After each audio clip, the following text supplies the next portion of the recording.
Underwriting deals is such a major pain point for people.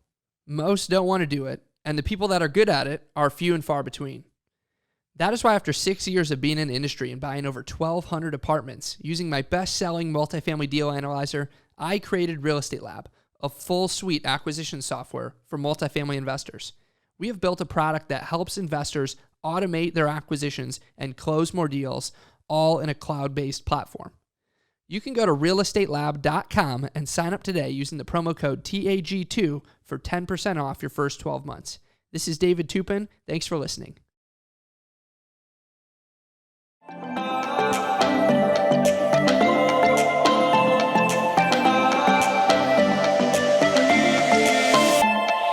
Welcome to the Apartment Guys, where we dive deep into all things multifamily investing. Our mission is to educate, inspire, and empower real estate investors to reach their highest potential. Each week, host Tate Seymour interviews high-level guests from all over the industry who are sure to bring valuable, actionable ideas that will propel your career to the next level. Whether you're just starting out or a seasoned investor, you are in the right place. And now your host, the Apartment Guy, Tate Seymour. Welcome everybody back. Another episode of the Apartment Guys coming at you, soon to be the Apartment Gurus. We're in the middle of transitioning our name and brand because the lovely Chelsea Garber, my one of my two business partners, is joining me as co-host on a second episode every week. And so we can't be the Apartment Guys when you have such a lovely woman involved. And so we're changing the name, but I'm really excited to have my friend Sal Buscemi back on the show today. Sal, thank you for joining me. Same. It's a pleasure and a privilege to be here again, Tate. Thank you. Yeah, you bet. So for those of you that may have missed it, Sal was actually on the show. It's episode 54, if you want to go back and listen to it. And, you know, we get into his backstory in that episode and talk about kind of how he got to where he got and what he's doing now. And I wanted to have Sal back on the show to talk about kind of his high level perspective on where the market is currently, where it's headed. I want to talk a little bit more about capital raising now that our capital raising game has evolved and grown and changed since I think it's been at least a year to a year and a half that we had you on the show, Sal. But just as a quick intro, Sal Buscemi is the CEO and co-founder of Dandrew Partners, which is a private family investment office and has managed money successfully for almost 20 years through the creation of multiple portfolios into various cross-asset platforms. This includes Dandrew Partners Encore Ventures, the Dandrew Partners Fine Art Enhanced Income Credit Fund, and various commercial real estate, and specific situation direct investment allocations. And Sal's also an author of a few different books, number of books actually.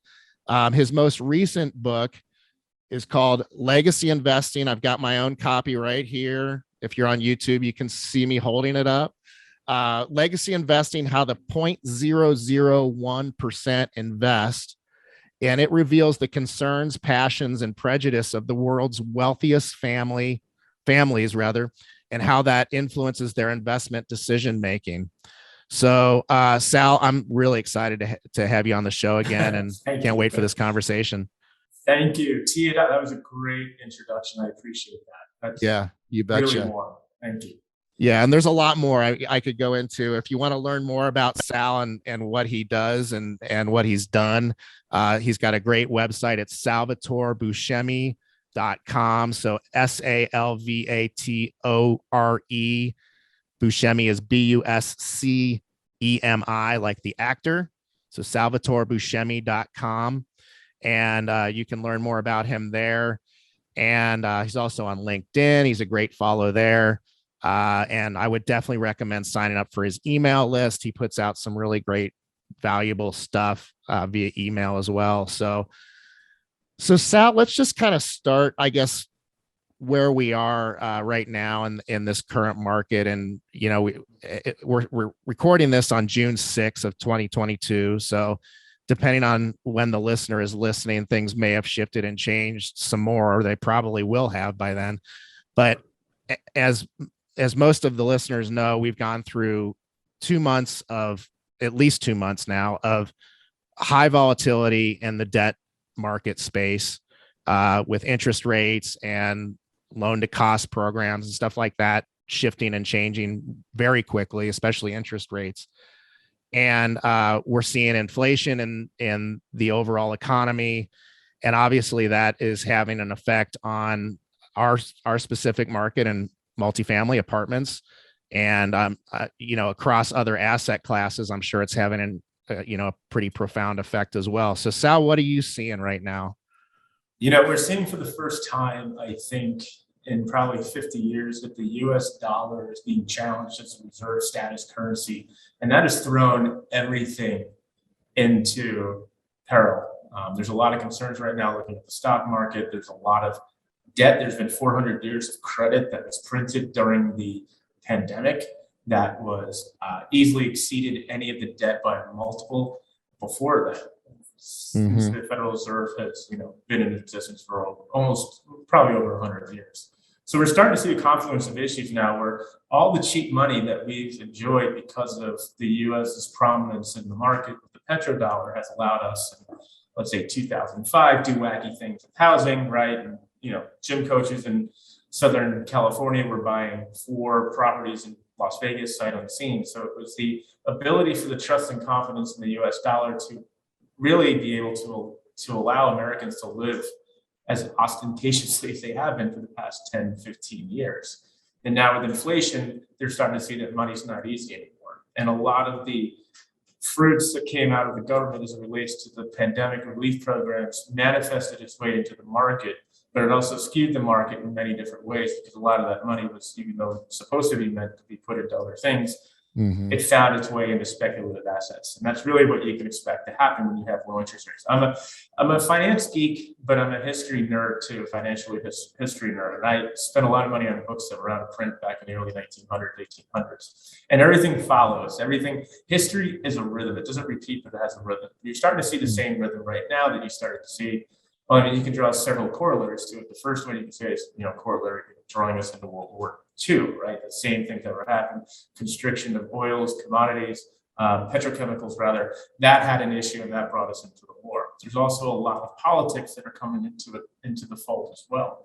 And what people are really not focusing on is what has really made America such a great country up until now, and it's the strength of the petrodollar. Now, we have crypto, and people say, hey, we want to, create our own, government agnostic type of currency, but still there's $75 trillion that circle around every day in the CHIPS SWIFT format through wires in US dollars. So we're at a point right now where we're starting to see, is the US still a safe place to invest? And that's really the conversation that a lot of the wealthier families that I manage money for will hear me talk about in San Francisco later this week behind closed doors. What's happening now is that there's a confluence of issues, but inflation has gotten ahead of itself because of everything that had happened during the pandemic. Everything is sort of caught up. And now we have to pay for it. So everything's caught up, and now we have to pay for it. And that's coming in the way of higher interest rates.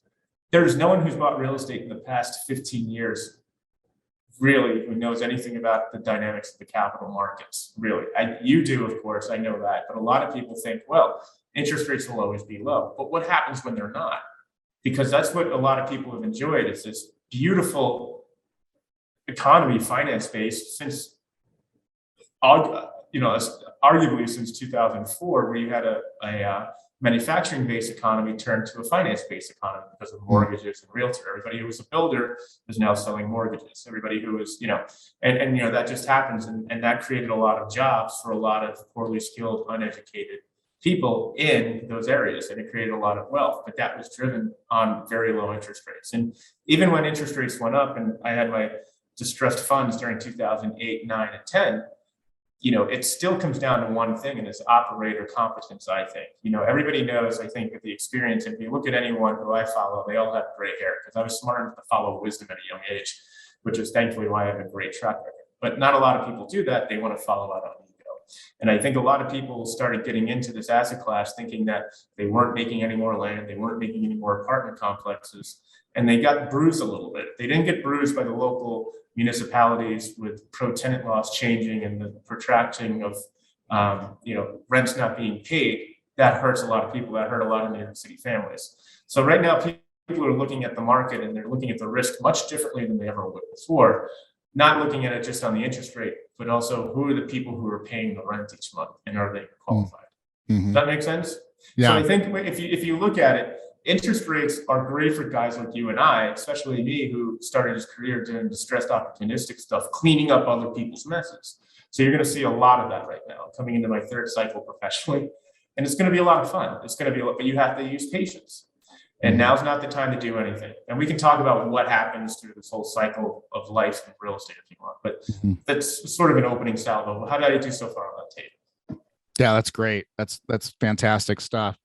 I've already got half a page of notes or a quarter page of notes here. So a little deep, right? It's a little deeper than most people wanted to hear, I think, on a podcast about real estate investing, but it's all correlated. It's all together. It's all intercorrelated, interconnected. Yeah, exactly.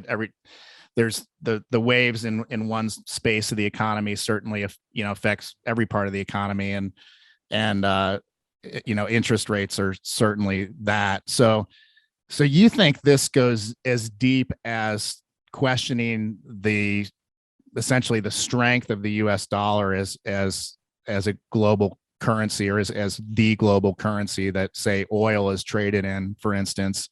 Do you feel like that is potentially subject to change at this point? Subject to change. I think that the world forces are coming against. If you look at the Mackinder concept in the 1940s and having a red, from whoever controlled the Eurasian continent would control the world. And the only reason why we've been able to control the world so much is because we've had a very strong military. We have right now, I think, 17 aircraft carriers. China can wipe us out if they want to at any given point. And really the real issue happens is that Russia right now is all of a sudden accepting rubles. They're forcing people to pay in rubles, which is kind of ballsy if you think about it, but he can do it and get away with it. So that means oil is going to be traded not using US dollars. And that's kind of an issue, right?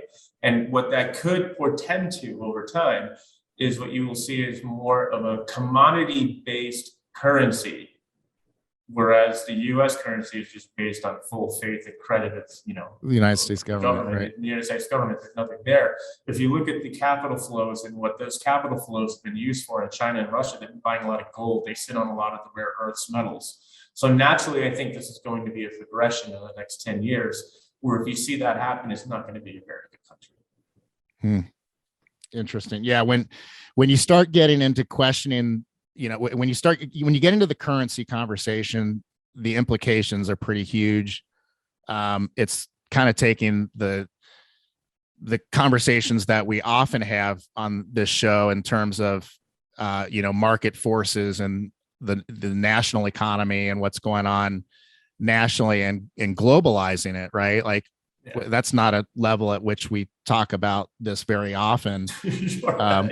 But it's certainly valid and certainly prescient, to be talking about it now. And I think that it's obviously it's very important. So you used the term speculative assets.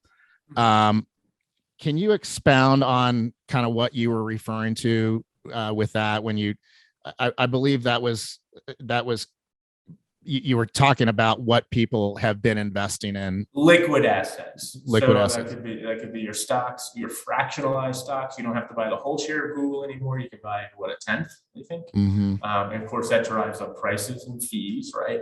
But they were speculating also on crypto, a lot of these coins that were coming out. That was basically whoever came up with these coins during the pandemic was pure genius, because people were bored. They had a lot of money that was coming. They didn't know what to do, and they all wanted to get rich quick. And some of them succeeded. And I saw the fruits of that when I was, it's June 6th today. So in December, when I was at Art Basel, Miami has turned into a whole crypto capital now. And there is a lot of crypto money swimming away. But those are also people, I think, who, I don't know if they still have it today or what what's happened. But Mhm. a lot of that was driven off of the pandemic and all the free money that the government was giving away.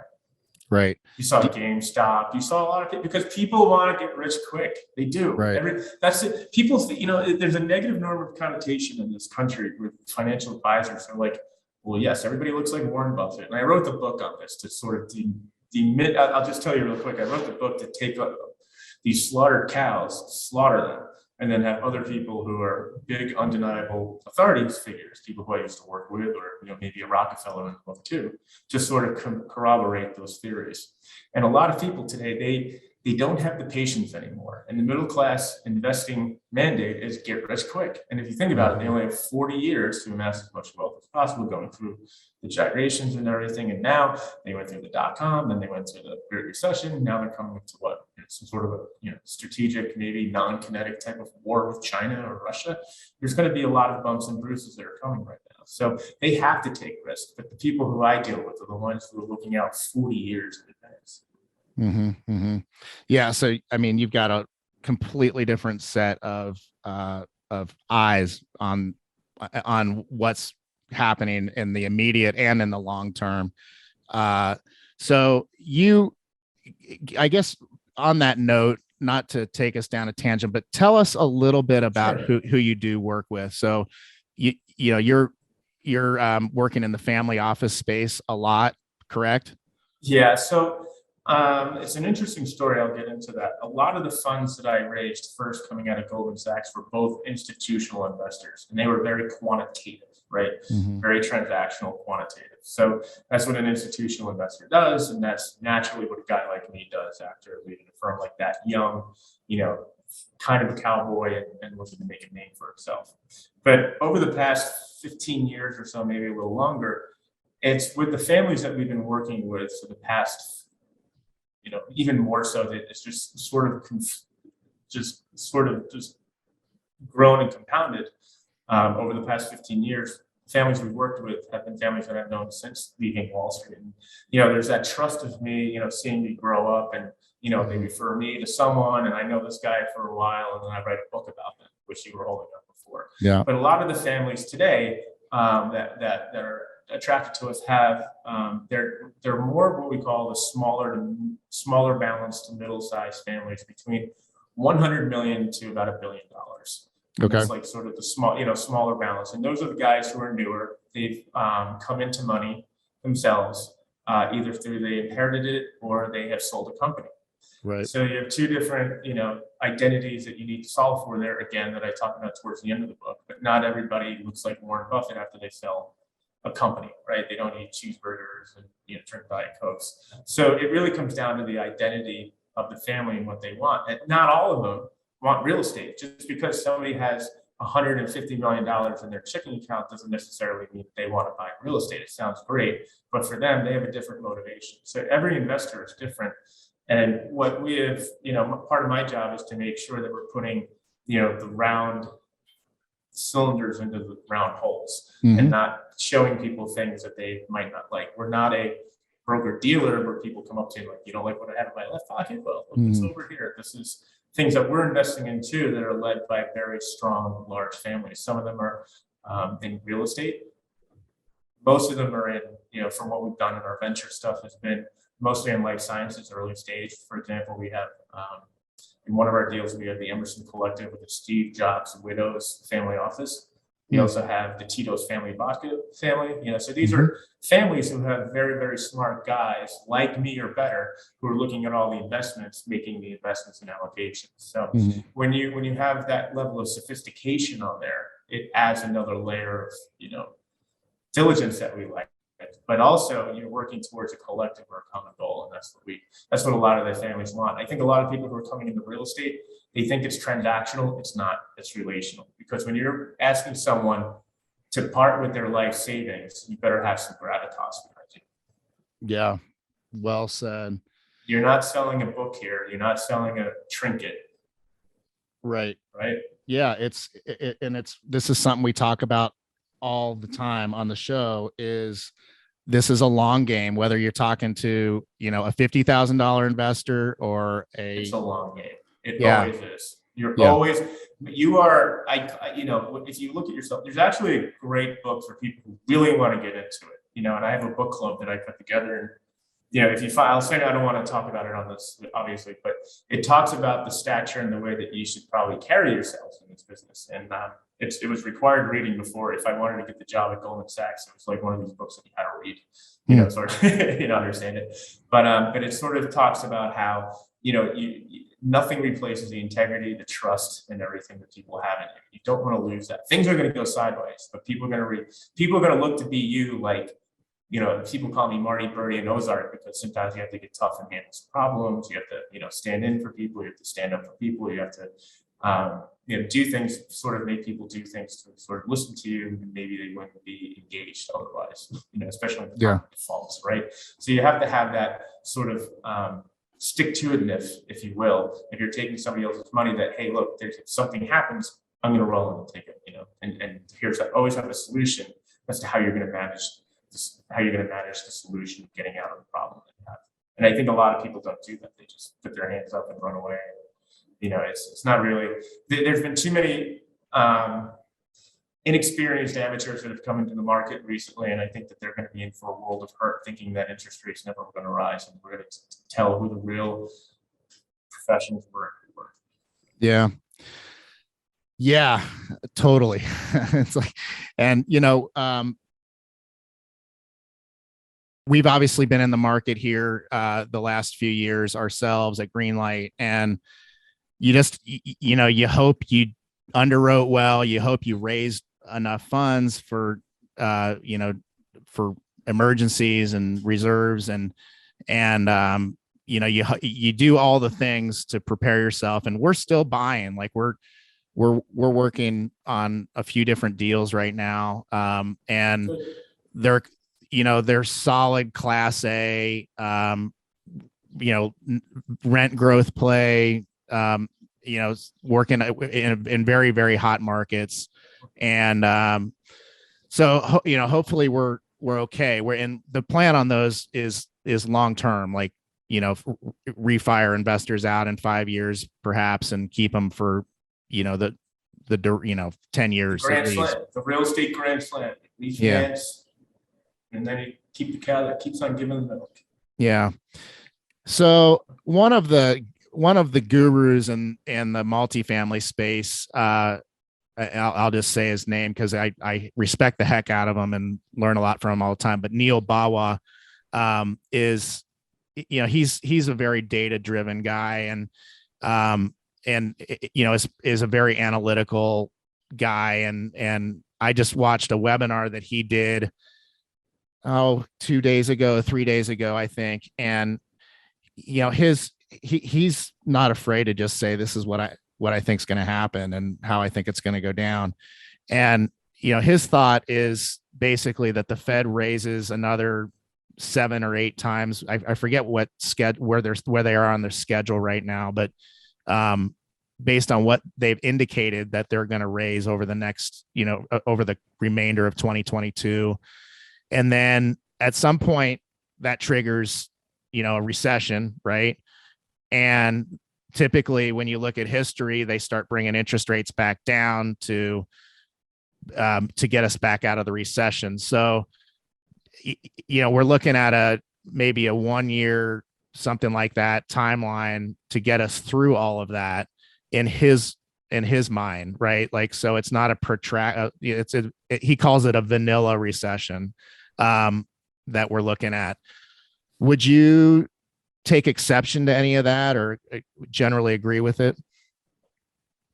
I would generally agree with it, but you have to understand, no matter how data-driven you are with analysis, there are things that you can't quantify. Number one, politics is that, right? So you can have all the data you can run a Monte Carlo model, but really what it comes down to is real estate. That's your basis. And the only way that you can really protect yourself in real estate, besides doing analysis paralysis, and I'll just put it to you right here, the 3 rules. Before anything comes on my desk, the way we look at it, and this is for any market right now, is that I want any operator to have an audited track record. I know audited means different things to different people, but if you have such a great tracker, I want it audited, okay? Mm-hmm. Number 1. Number 2, I want to see that you've been through at least 2 cycles, not one, 2008, put a few scars on some people's back, but I want to see at least two. So now we're going back to the mid-90s. Number three, and this is the only way it really helps, no matter what you model put in it or whatever tea leaves say, is I want to see a strong capital contribution, equity contribution from the operator or sponsor into this deal. Yep. 5% is cute, 10% is meaningful. Anything more is conviction. For example, the last deal we did out here was 50%. They had 50% down. So okay, that's an industrial building. You only find those deals. It's a function of your relationships in life, which I talk about in the book. There's really no other way to say it. I mean, because people have to trust you to know that Tate's going to walk to the closing table with $1 million, right? They need to have that trust. You need to be able to tell people, yes, I've worked with Tate before. That's how you're able to find these opportunities, because other than that, you're not serious, you're shopping. And that's why I tell a lot of investors, especially if they come into some wealth, you got to write an impact statement. And it's like, how do you want your life to look like? How do you want your kids to remember you? And then you can go back into everything. If you want to be the real estate mogul, you can do that. If you want to do other things in venture, you can do that. It's a different thing. But getting back to what you were talking about with the apartments, is that a lot of this analysis paralysis sounds great, but when everything hits the fan, like what we saw during the pandemic, well, all those models just went right out the window, right? Right. Then again, I mean, honestly, like the CFA is not the CPA, but one of my partners has a CFA. He says it's harder than cancer. It is. But unfortunately, when you have persistent low interest rates for the past 20 years, a lot of those models and theories are not really applicable anymore. Right. So you have to really start to get into other things. And that's where you start to play reading the tea leaves with the Fed Reserve and seeing what's going on geopolitically that really might not be on the nightly news, either blue or red. Yeah. Well said. I mean, nobody got it right in 2020, right? And in 2021, I mean, nobody saw the pandemic coming, obviously. And then the implications of the pandemic, everybody got wrong. Everybody was in a panic at first. And then we literally had the biggest year in multifamily or single family that we've ever had. No matter how you cut the cake, like in the way of volume, in the way of, sales, number of transactions, cap rate compression, all that stuff. It was just an unbelievable 12-month period or so during the pandemic, and then leading up until, let's say, 3-4 months ago. Those are my three least favorite words in the English language: cap rate compression. Yeah. Well, if you buy right, it shouldn't be that much of a problem. But I get where you're going. Yeah. No, because you want to see, are you referring to that? You want to see in underwriting, you want to see cap rate decompression typically? Is that what you mean? No, I think, if we want to get technical, like there were a lot of these guys that would show us deals when we were managing a balance sheet, basically a bridge lender for some commercial stuff. A lot of these guys would come to us, and what I'd like to see is a delta between when you purchase it and your exit NOI of at least 200 basis points, at least 200 basis points. Some of these guys are threading a needle with 47 basis points. I said, if rates go up even 25 basis points, you're screwed. So I don't know where those guys are today. I'm sure I'll hear from them again, but it'll be a different story at that point if they did commit to it. But I think when you look at it that way, you always want to have enough window of opportunity there. That's how I like to run it. Yeah, for sure. All right, so let's.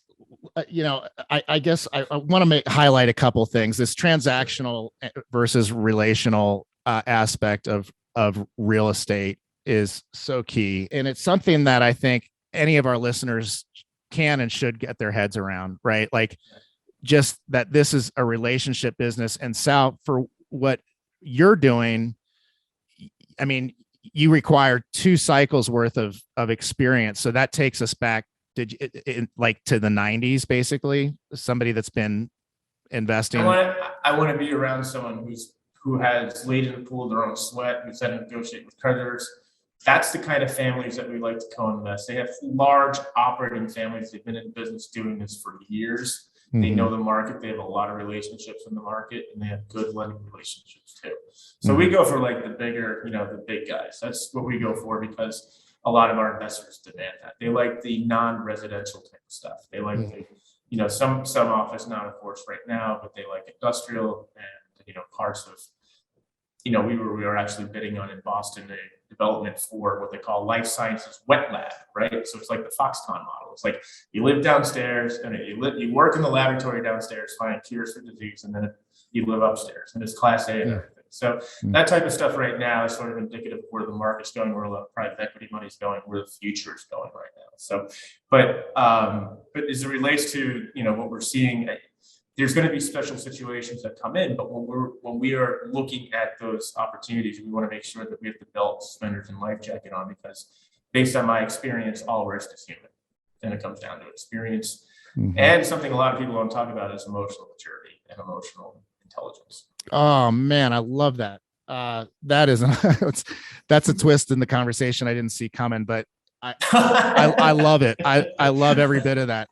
That is, I'm huge on emotional intelligence in general. I think it's a required secret sauce, if you will, of the entrepreneurial space. If you want to be, the best of the best in your field, or at least excel and be very successful in your field, the amount of emotional IQ that it takes to just to be successful to start with, to get through the challenges and the adversities that you need to get through to get to that other side of success, right? And then to take that success and build on it to scale.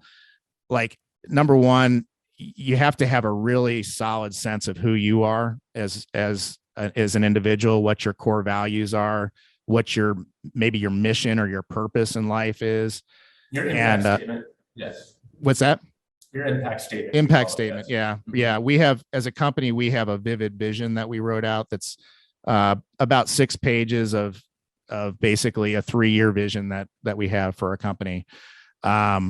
A la the book Vivid Vision by Cameron Herold, which I highly recommend. Number 2, you gotta be like, you gotta be kind of zen about what comes up, and you can't let the whole Stoic philosophy of, you can't let the highs get you too high and the lows get you too low, because there'll be a lot of both of those in whatever space you're in. And I think that's that it's really key to not be reactive, but to be, essentially proactive and, driving the ship forward. But that's really cool that you brought that up.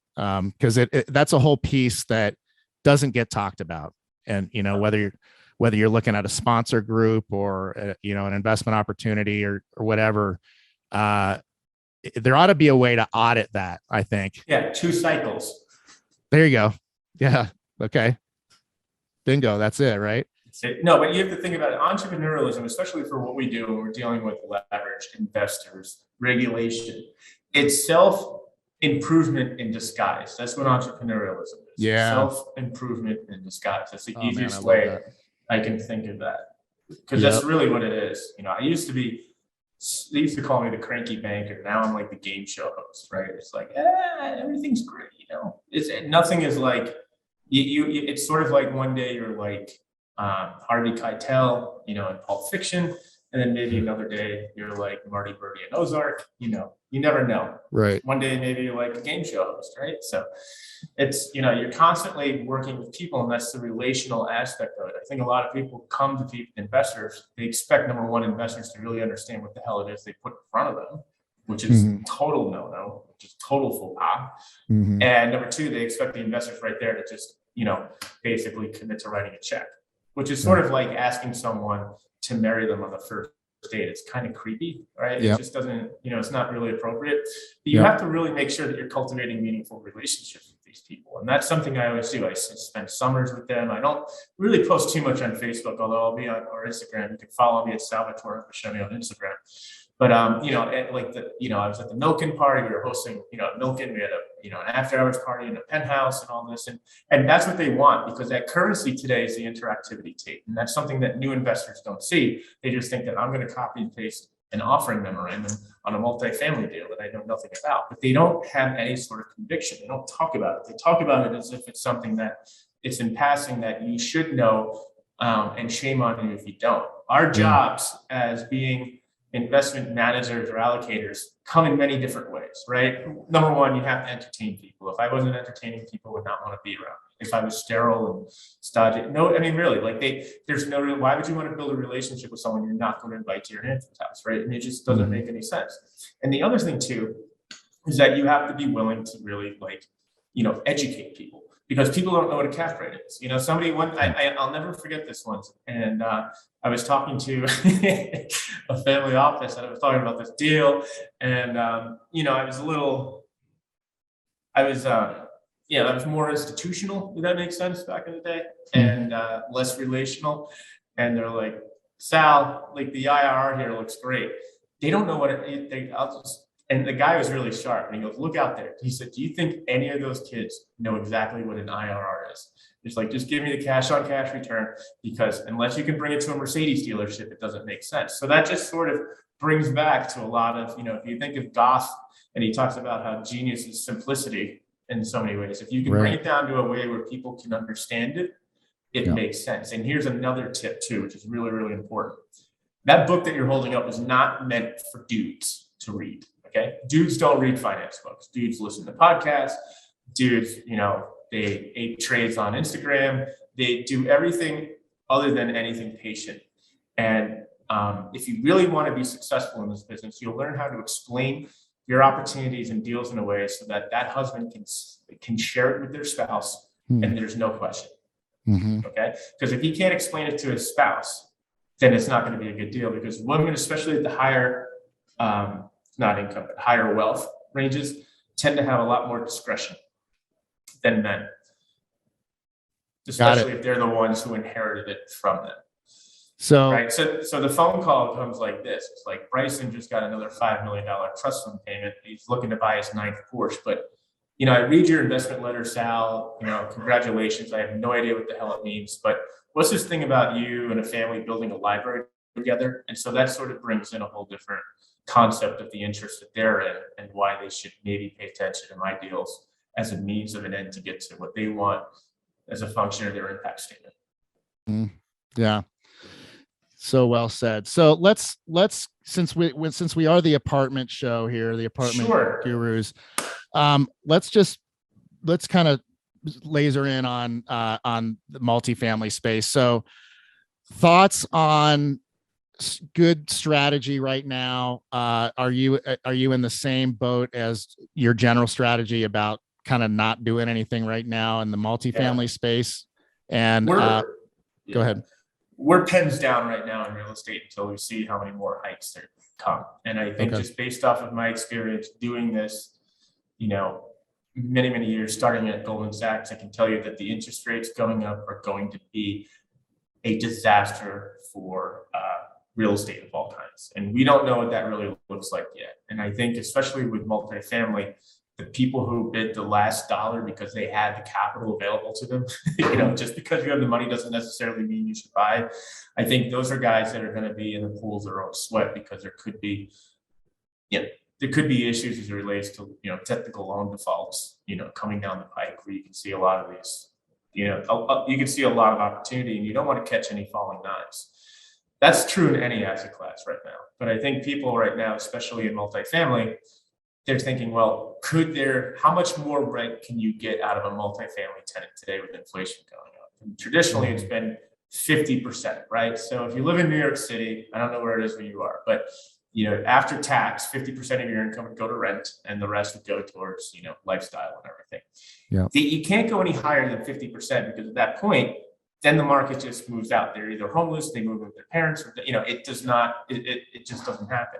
So I think that you're going to start to see at some point, rents might have to come back as interest rates go up, and that could hurt a lot of people. So right now we're pens down. We've done something that we've been doing for many years. It's a fixed income alternative, but you're familiar with hard money lending, correct? Mm-hmm. Yep, absolutely. Okay. So this is what the private school kids do. They, instead of lending on dilapidated homes, they lend on Picasso's and Sotheby's and Christie's quality fine art at 50% LTV. So we've been doing that for the past 3 years now, because that pays a quarterly dividend and that pays a current 6. And remember, I know there are people out there who be like, I can get 12. Remember, an unsustainable reach for yield comes with a price. It's not free. We're going to find that out quickly. So, people who are, these are fixed income replacements who are, they're funding their endowments, their trusts or whatever. They're looking for that steady Eddie thing. And the person who developed it is actually one of my mentors, but he is one of the 3 that pioneered alternative credit and started the Discover card. So, 1984. So he's out in Beverly Hills. So we've been going into a lot more of what we call the fixed income alts right now, because these have a lot more modularity where we want, if there's a lot of, if there's an opportunity that's coming up, we know they can get out in a year. There's a year lockup with it because it's, each loan has a term of 7 months. So it allows us to be much more agile should any sort of opportunity come where we're able to find something at a very low basis that it just makes absolutely no sense. We can move that money, but they're getting paid to wait. So those are some of the things that we do because there's a need for it. Just because real estate is not, just because we're not doing real estate just doesn't necessarily mean that our families don't have a need for that kind of income. We have businesses that throw off cash. They want to throw off, they have tax issues. They want income taxed at a different, tax rate. So this is some of the solutions that we come up to for their problems so that they can have this shiny foundations with their name on it written in, beautiful copper red on top of a building in Southern California. It's it's a fixed income replacement, but they also know that, they're smart too. And they know that there's opportunities coming in other things. So the way we're going to play this, if that's what you're asking me, is what we've done in the past and what we've geared to do right now. And that is to put together what we call programmatic equity facilities. So let's say it's you, okay? And you're like, hey, Sal, here I am in Colorado. I got $50 million that I need coming to the table with 10 that I've raised, and I need 40 million in debt. The other 40 million in equity for this monstrous portfolio. We put together a programmatic equity facility to give you that $40 million. Does that make sense? Yeah, except I don't know what a programmatic equity facility is. It's basically like a dual checkbook, if that makes sense, where you have to have 2 signatures. So we call it shared discretion. Okay. I actually talk about it in my book a little bit, but there are some strategies that we use that where, when we see a lot of these things, we're able to move faster because we're able to aggregate the capital into guys like yours hands much faster. Does that make sense? Yeah, totally. So, it's a Wall Street term. It's much like a mezzanine product. It's not really a loan. It's not really equity. It's a hybrid, but it's, this is just what we call a structured product, which is dedicated. So then this way, the way it is like, here's the business plan. Here's what we're going to do. Here you go. Here's the equity, and then we have shared discretion and, there's rights and remedies too. So, and that's really what I specialize in doing. It's my favorite stuff is doing that kind of stuff. But again, it's relational, right? I have to have the relationships with people like you who are credible. Otherwise, I'm out of business, right? So it's not just, people think the hardest part is raising the money. It is, but I think right now it takes the most guts is going to be putting it out someplace in the future, in the short-term future. I would not be doing anything in the next 3 months. I don't know what's going to happen for the midterms. There's a lot of political infighting. There's a lot of discontent happening around the world.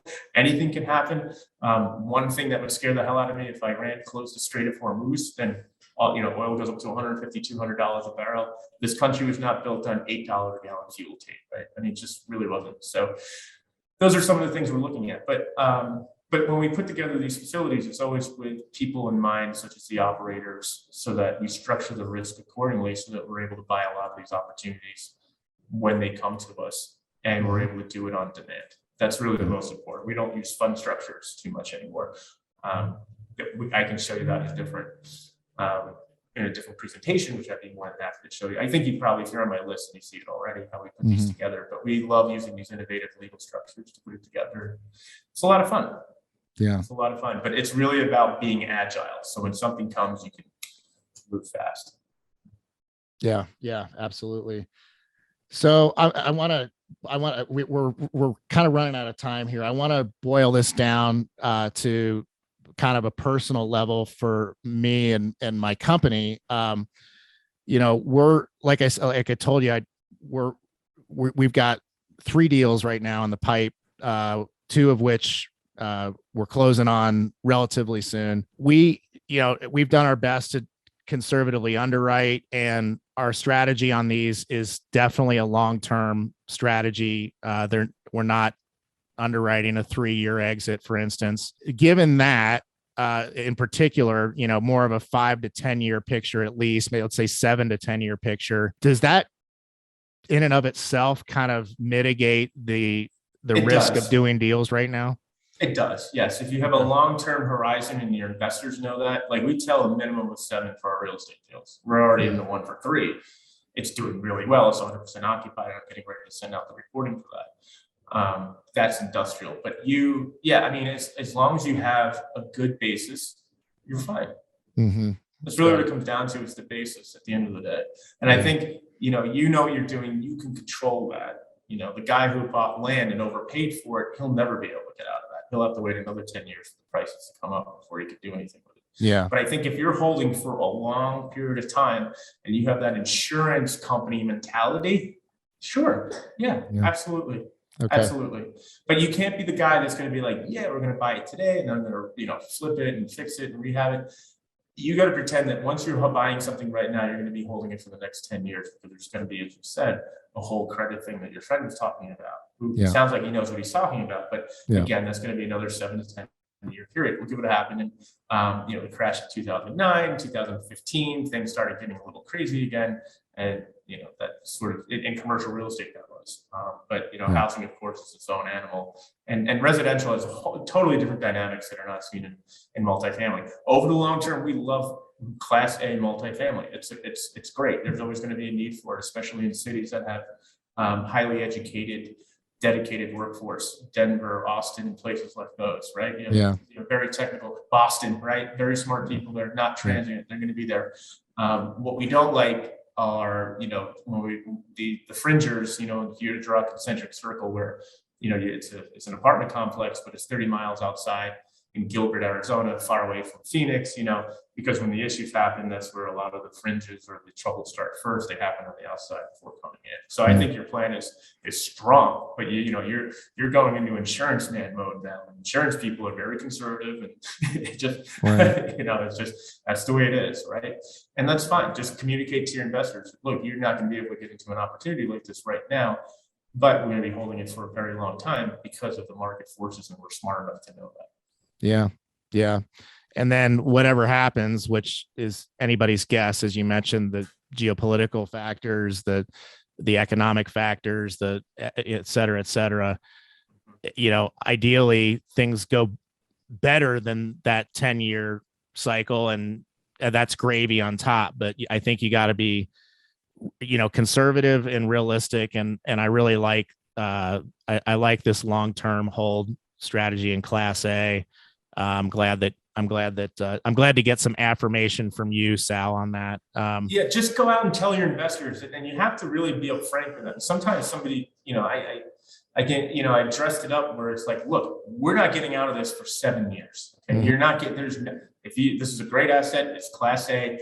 Not a lot of people, you're going to be able to show your friends you're in a Class A asset. Okay. Nobody else is in a Class A asset. 7 to 10 years. Can you deal with that? Yes. Because what you're going to find is that you're going to find a higher caliber investor is going to be attracted to you with that longer duration. You might be older, but you're going to have to be a little patient and communicate with them and say, look, this is, and that's something where you're a great content creator. You create this content and you say, look, this is going to be over 10 years. This is why we like it. This is not a short-term thing. Yeah. Well said. Right. Awesome. Well, we are looking at the top of the hour here. I just want to. Oh my gosh, this is amazing. I mean, I can talk all day about that. You want to talk about Russia and the war again? I mean, you want to get listen. I don't ask me about sports, though. I don't know anything about sports. Well, you are a wealth of not just knowledge, but relationships and experience, and your knowledge across asset classes. It has to be really robust and stout for you to be doing what you're doing, and your knowledge of human beings and how they operate and how they think. And I love that we got into a little bit into emotional IQ in this conversation, because it's not really something I've talked about before, but it's an underlying requirement, I think, of being a successful entrepreneur. And I love what you said about Wrote it down. Entrepreneurialism is personal development in disguise. Is that how you said it? It's self-development. Self-development in disguise. Yeah, self-development in disguise. And Sure. and And always be long-term greedy. That's what they taught me at Goldman Sachs. Be long-term greedy with your investors. Long-term, not short-term, long-term. Like I was telling you before, right? 10 years. Yeah. Perfectly said. Any final words of wisdom for listeners that are, fascinated by this conversation and also kind of wondering what's going to happen and what to do right now in the immediate? There are emails that I put out I try to put out on a daily basis, and there's also a YouTube channel I have. But I think what I would really urge people to do at this point is to really, and this is especially if you're an entrepreneur, the most difficult thing I think for most aspiring entrepreneurs to do, especially those who come from a quantitative background, is to go out and network. And spend a disproportionate amount of your time, especially now, networking, talking to investors, finding out what they want, finding out their personality. There's 5 different investor archetypes or avatars that I put together in my book. I'm not going to go into it, but only one of them invests in real estate. Quartile each one of them. Find out which one is best for this opportunity versus for that one. Start to know people, grow relationships, show up at the party, show up at the church luncheon, show up and do things where you're dealing with higher caliber people, right? One of the things that I did as a growing up is that I joined the boards of nonprofits for the YMCA and for the United Way. And so that's how I was able to meet a lot of high profile people that helped my career. And some of them today still read my emails. I'm like, is this Raymond from New York in 1999? Like, they follow me. And that's very important because people will follow you and they will support you, but you have to make sure that you go out there and you have to make sure you network with people. We are in a relational business right now. The people who are who seem to be looking like they were doing really well, we're doing a lot of transactional stuff, but that requires a lot of work. When you start working on building the relationships, that's where the real magic happens, and especially coming into an opportunistic period like this, you might want to pay attention to it. I do have a downloaded investinglegacy.com that they can download where it talks about all this stuff and some other country music songs and stuff when people have lost money. And they're all the same. And like people will reply back, like, my brother-in-law lost his on number 6. I'm like, yep. So I just chalk it next to it. So I should really have like a survey one day on that. But there's a lot of things there. Be cynical at best, paranoid at worst. Yep. When you look at these deals, I think that's the best way to look into it. And just remember, if there's always a fee on it, somebody, if a broker showing you a fee, always do the numbers 3 times. Well said. All right, guys. So you heard it from Sal. Yeah, you heard it from Sal himself. Networking right now, especially right now, is uber important, and it really is like everything happens inside of conversations and relationships in this business and in any business, right? Like that's the point where the rubber meets the road, and it's the point of impact where the needle gets moved, so to speak, and so. That's really where you can make the most differences in your relationships. And I really appreciate that, that we got to hammer that point in on this episode. So Sal, thank you. Yeah. Thank you. Really appreciate it. Always a pleasure. Likewise. Call me anytime, Tate. You got it. You bet. All right. Take care, my friend. Take care, everybody. Thanks for listening, everybody. We'll see you on the next one. Thanks for listening to The Apartment Guys with Tate Seamer. Tate and friends are grateful to have you as a loyal listener. If you like what you've heard, please subscribe, rate, review, and share with friends on your Apple Podcasts, Google Play, Spotify, or any other podcast platform. Also, check out Tate's YouTube channel for videos of many of these episodes and more. Until next time, take massive action steps and rock on.